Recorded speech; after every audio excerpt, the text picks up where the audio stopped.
പ്രിയ സുഹൃത്തുക്കളെ, ഇന്ത്യയും സൗത്ത് ആഫ്രിക്കയും തമ്മിലുള്ള മത്സരം ആദ്യ 2020 ഇന്ത്യ വിജയിച്ചിരിക്കുകയാണ്.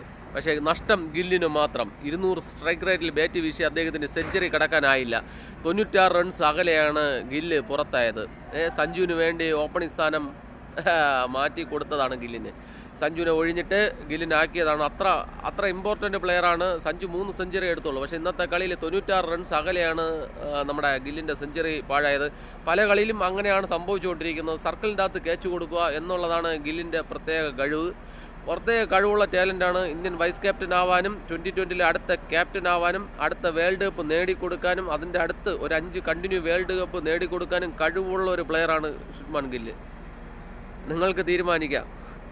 സഞ്ജുവിനെ തഴഞ്ഞിട്ട് ഈ കാണിക്കുന്ന നാർത്തനം ഉണ്ടല്ലോ, വേറെ ഊളത്തനമാണ്. മനസ്സിലായോ? വേറെ ഊളത്തനം. 3 സെഞ്ചുറി എടുത്ത പ്ലെയറിനെ കൊണ്ട് കരയിലെടുത്തിന്. 6 സെഞ്ചുറി റെക്കോർഡ് തകരുമെന്ന് പറഞ്ഞിട്ടാണ്. അവൻ ഇനി 1 സെഞ്ചുറി കൂടെ എടുത്ത് 6 റെക്കോർഡിൻ്റെ ഒപ്പം എത്തുന്നേ. ഒരു സെഞ്ചുറി കൂടി എടുത്ത് 6 റെക്കോർഡാണ് തകരുന്നേ. ചിന്തിക്കടാ പൊട്ടന്മാരെ. ഇനി സഞ്ജുവിൻ്റെ പേര് മാറ്റണോ? സഞ്ജുവിൻ്റെ പേര് മാറ്റി സഞ്ജു ശർമ്മ എന്നാക്കണോ? വേണമെങ്കിൽ പുള്ളിക്കാരനാക്കും. പുള്ളിക്കാരൻ ആവശ്യത്തിലുള്ള സമ്പാദ്യമുണ്ട്. എന്നാലും നല്ലൊരു പ്ലെയറിനെ നിങ്ങൾ മിസ് ചെയ്യണം കേട്ടോ.